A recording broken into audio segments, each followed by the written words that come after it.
Hi everyone, I'm Jack Hanna, coming to you from my base camp at the Columbus Zoo.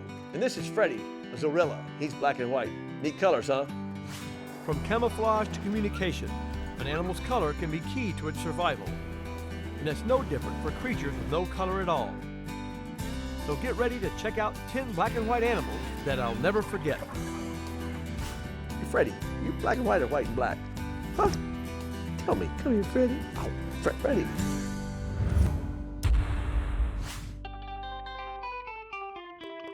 Found only in Africa, zebras are truly a one-of-a-kind animal. Well, I'll bet you didn't know there are 3 different species of them. But they all have those famous stripes. And while you might think that would make them easy to see, when they group together in large herds, the stripes make it harder for a predator to zero in on one zebra. But that's not the only reason.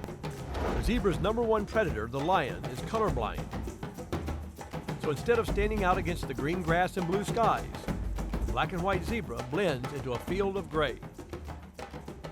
But for the endangered Grevy's zebra, the #1 threat isn't lions, it's people. For years, this species of zebra lost habitat to livestock ranches, and its population dropped by 75%. Fortunately, some people are trying to change that. I visited the Liwa Conservancy in Kenya, which used to be a livestock ranch. Now it's a protected habitat for all kinds of African wildlife, including Grevy's zebras. Unlike the common zebra most people know, Grevy's zebras are bigger and taller. But the quickest way to ID a Grevy's, those enormous ears. Researcher Belinda Lowe was there studying these zebras to find ways to increase their endangered population. There's only around 3,000 globally left. 3,000? Yeah. 20% of that 3,000 live here at Liwa. Belinda said she hoped they could use this population to help restock other areas. I sure hope they succeed, because the more of those amazing ears there are in the world, the better. I'm counting on this zorilla for camouflage in case any lions come around during the show. Next up on the black and white countdown, some playful primates that I met for lunch. Madagascar is the only place you'll find the ring-tailed lemur in the wild. Luckily, England's Chester Zoo is home to Lemur Island. But bring your wading boots. It's quite shallow here, but step too far left or right and it's real deep there.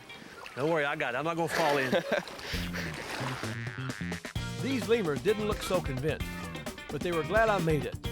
Because they know one thing, when a human visits Lemur Island, it means lunch. And all 23 of the island's lemurs were ready to eat. Since they see in color, ring-tailed lemurs in the wild are able to spot and eat the sweetest fruit, which kind of made me wonder. How come they're black and white? It's supposed to be a way of signaling to the rest of the group where they are. So just like we notice those tails, so do the lemurs. Since they live in large family groups in the wild, you can see how keeping track of everyone could be tough. I could have hung out with those ring-tailed lemurs all day, but after a while, I started to get hungry. Just pour it out. See you later, lemurs. Later, lemurs. You heard of later alligator? That's later lemurs.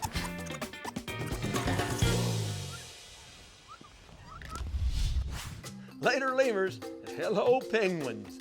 Okay, my penguin impression isn't so great. While I'm working on my waddling, you check out our next stop on the countdown. Some of the coolest penguins I've ever met in one very hot place. About 20 miles south of Cape Town, South Africa, Boulders Beach is a popular tourist destination. But it isn't because of the boulders, or even the beach. People come here for the penguins.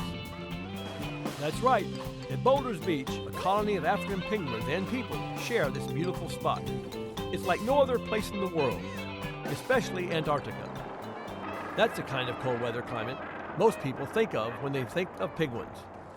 Excuse me, excuse me. Excuse me. The truth is, most penguin species live in warm climates. But only at Boulders Beach can you chill out with the penguins. You guys don't mind if I rest here a minute, do you? No matter what the temperature though, all penguins share one characteristic. They can't fly. But boy, oh boy, can they swim. That's why they have that famous feathery tuxedo. In the water, their white front blends with the light shining down, hiding them from predators below, while their black backs are camouflaged in the dark water to protect them from attack from above. What was amazing was how an animal that is normally so cautious didn't feel any threat from all these people. That doesn't mean they don't need protection, especially during the nesting season, when penguins are at their most vulnerable. When I made a return trip to Boulders Beach a few years later with my wife Sue, guide Jason Friend showed us the boardwalks that had been constructed to protect the penguins' nesting area. We're in Penguin City, look at. Golly day, look at this. There's so many of them.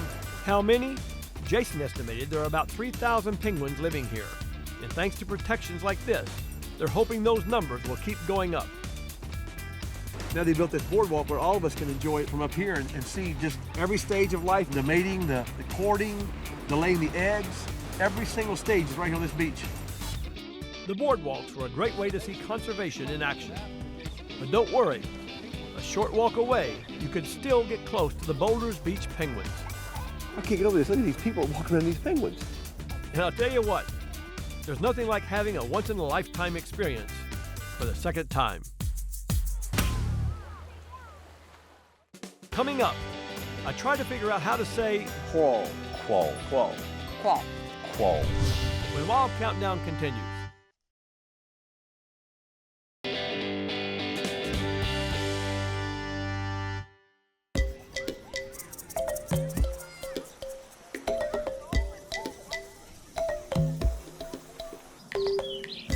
Welcome back to Wild Countdown.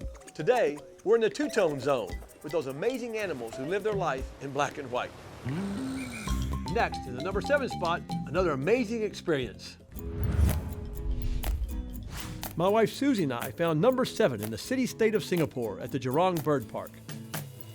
How you doing? Hi, good afternoon. Jack Hanna. Yes, Minerva, Jurong Bird Park. Our guide Minerva showed us a few of the 8,000 birds living here in the 50-acre park. Oh, Sue.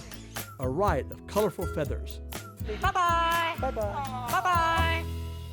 But we were curious about a more modestly dressed bird, the biggest pelican species in the world, the Dalmatian pelican. 2, okay? 3.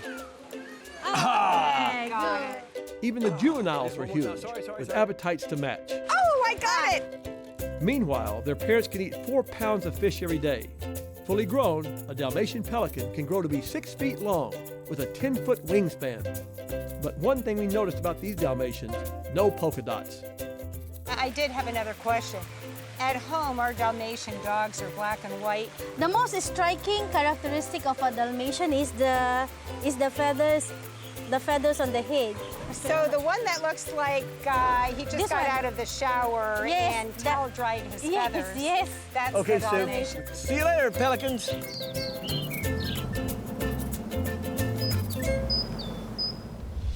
The best way to introduce my next black and white all-star is with this. And you know something? It's a good thing you can't smell through your TV.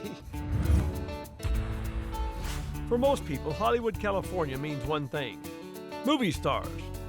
But for Dr. Chris Cobble, these hills are all about animals. When he brought me out on some calls, I didn't know what kind of animals we might see or smell. Hi, Sherry. Hi. Sherry Bond is Hollywood's #1 skunk rescuer. And with new houses going up all the time, these critters were losing more and more of their Hollywood Hills habitat. This is skunk country, and they're all over the place. It's an animal that wasn't being protected, and so I felt it was my job to do it. Fortunately, Sherry takes good care of them, and this one's been descented. I've never been sprayed, and I work with injured skunks and orphans, and I've never been sprayed. Skunks only use their scent as a last resort. It's their black and white warning coloration that reminds potential predators who and what they're dealing with. Sherry's pet skunk Millie had a small harmless cyst on her paw, which Chris said could be easily removed with surgery, which was great news for Sherry and Hollywood's happiest skunk. Now we got through that segment unscathed and unsprayed. This is hurting me. Let's move on to a black and white animal you've probably never heard of.